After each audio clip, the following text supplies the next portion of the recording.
Yo guys, what is going on? JPS back for another video, and today we're going to be reacting to the top 10 most offensive jokes. Right here you see Jimmy Carr, and I'm sure there's going to be many other British comedians as there's been a lot of offensive jokes. And yeah, let's get right into this. Quick warning or disclaimer: if you're someone who is easily offended by things, please click off of this video. My intention is not to offend anyone, and if I laugh at a joke that's considered offensive, I'm not trying to offend anyone. So right now, if that's you, just don't watch it, okay? I don't want to get anybody angry.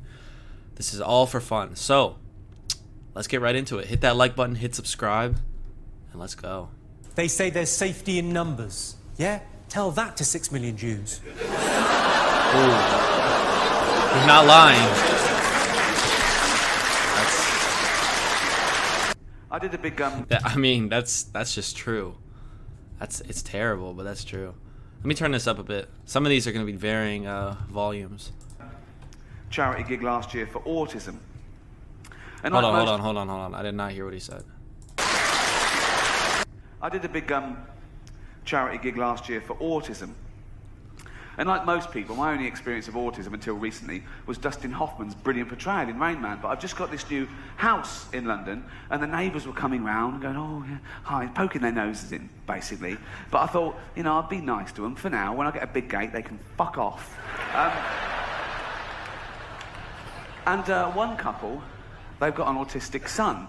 And the mother was talking to me and said, oh, this is Douglas, he's 17, and he never goes out because he hasn't got any friends. So I thought, right, okay, this is where I can show him that, you know, I'm a rich, handsome man off the telly, but I've also got a heart of gold. And I said, God. oh, I'll take him out. No, really? I went, yeah. So I went back on the Saturday, too, and she said, oh, he loves the zoo. And the zoo's only about a mile from my new house in Hampstead I live.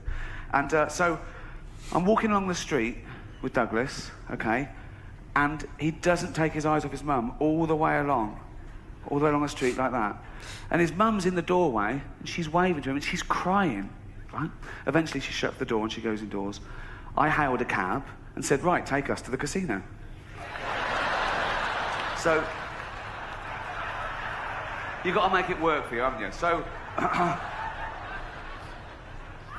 signed him in. He had a little suit on and everything. I thought, this is going to be brilliant, okay?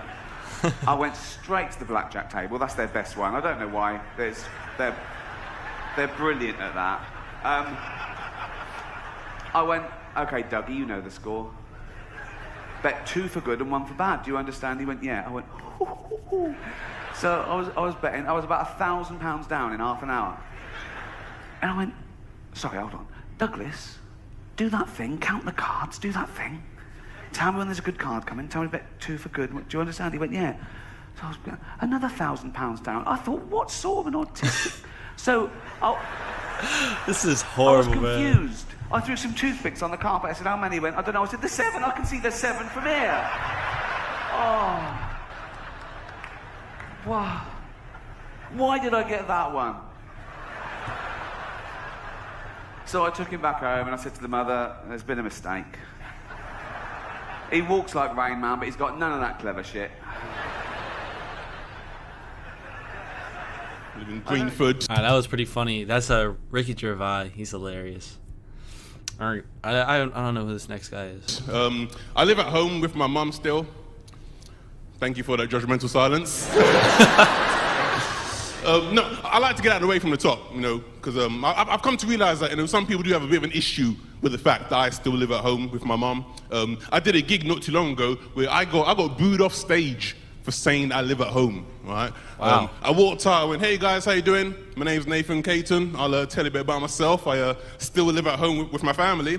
And as soon as I said it, the whole audience went, boo, boo. I said, all right, man, chill out, gosh.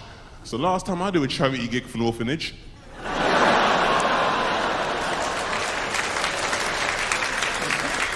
Jealous because my family kept me. Piss off. Sodom. Who are they going to cry to? Now. Ooh. If only Africa had more mosquito nets, then every year we could save millions of mosquitoes from dying needlessly of AIDS.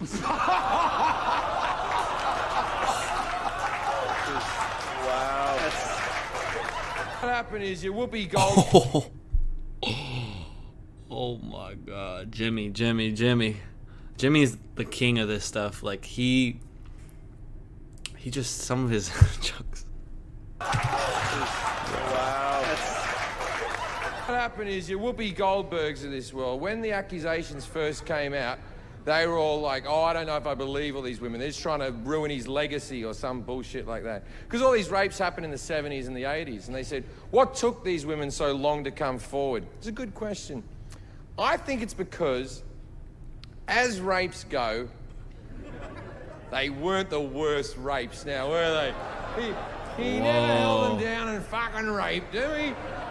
He used to drug him and finger him a bit. And I've had worse Christmases with uncles. Have you ever heard about? At first, I was like, this just isn't funny. It's just weird. And then at the end, the uncle thing, that's funny. It's always the uncle. Has anyone else realized that? Like, it's just always the uncle. Christmases with uncles. Have you ever heard about the people living underneath the subway?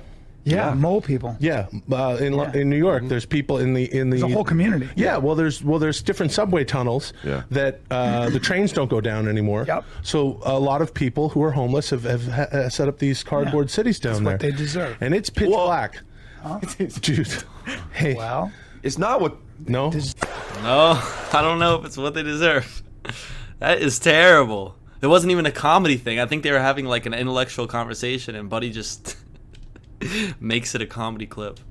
Oh my God. No, they're relentless. They never stop. Wait. Did I miss something here? No, I didn't. No, they're relentless. They never stop. And there's no reason for them to stop. You know why? Because you can't hit them. That's what it is. Think about that. There's no physical ramifications for being an asshole when you're a woman. Do you know how much of a dick I would be if it was socially unacceptable to kick the shit out of me? Can't anymore. I'll tell that. There's no physical ramifications. There's other ramifications, but I think it's a respectful thing to not hit a woman. Hit a woman. Said women, plural. What does everyone think of that? Actually, I'm really curious to see what everyone thinks. Comment down below. I think the answer's pretty obvious in my opinion, but does anyone think it is acceptable to hit a woman? Maybe she's hit you first, whatever the case may be. In any scenario, is it a socially acceptable thing to hit a woman? I want to see what you guys think. I told you how I think. I think it isn't, but let me know. Curious to see what everyone else thinks. Carl, anymore? I'll tell that story that you were telling me about your dad when he was driving. Well, it's just that you were talking about. Well, I mentioned Forrest Gump. Yeah. And the Forrest Gump types. When my dad was when he was a taxi driver. Yeah. You used to have to sort of do your bit for the local area. Oh God. By taking the Forrest Gump people to Blackpool. Yeah. Is that what they're called now, the Forrest Gump people? Is that what the organisations that support them ask for them to be referred to? A minibus with Life is a Box of Chocolates.com. Well, Forrest Gump types. It must be. So you work with these people. It was the people with learning difficulties. And they used to get 5. Coming home must have been a busman's holiday. So he got 5 of them in the cab. Yeah. And he had to go to Blackpool, and 4 of them were really good, you know, behaving themselves, didn't mess about, weren't fighting and stuff, but there was one who was just causing loads of trouble and they couldn't control him. Oh, and what you've got to be able to do with people like that, you don't want them to get stressed out because it's not good for them. It stresses them out, and you could end up with a bit. Thanks, Dr. Carl. You could end up with a bit of a riot on your hands. So he thought, I'll nip this one in the bud right now, and he pulled up just on the outskirts of Blackpool. And he took the one out that was causing problems and put it in a wheelie bin. Oh, no. Oh, I'm sorry. I apologise. He did what? Oh, he did it for the good of the others. He put it in a wheelie bin. It was having a good time. He thought it was one of the rides. Can you stop saying it? Stop saying it. He was having a good time, and once he calmed down, my dad went back and picked him up, and he was fine. He had a good time. What, he left him in there the whole time the others were in Blackpool? No, he left him there, not the whole day, probably about an hour and a half. In a wheelie bin? In a wheelie bin. Why couldn't he get out? because like his arms were trapped on the thing. One of those one. What, he tied him up? No, do you know like when, because he was a big fella, and like he managed to get him in so his arms were down the side like that, so he was a bit trapped. Wasn't he screaming and crying and stuff? He was making a bit of noise, but do you know what I mean? What, you feel served him right? Well, but anyway, I didn't really want to talk about it. You just brought it up because of Forrest Gump. Did his family know about this? Is this the first time they'd have heard about this? He didn't get asked to do it again. That's terrible. All right, thanks everyone for watching. I really appreciate all the support recently. Let me know if there's any other videos like this you want me to check out, and hopefully that didn't offend anyone. And Carl Pilkington, that might have been from the Carl Pilkington and Ricky Gervais show. It's hilarious. I recommend you check that out if you haven't. But yeah, hit that like button, smash the subscribe button, notification bell, all that stuff. Consider joining my Patreon, link in the description, and I will catch you all in the next video.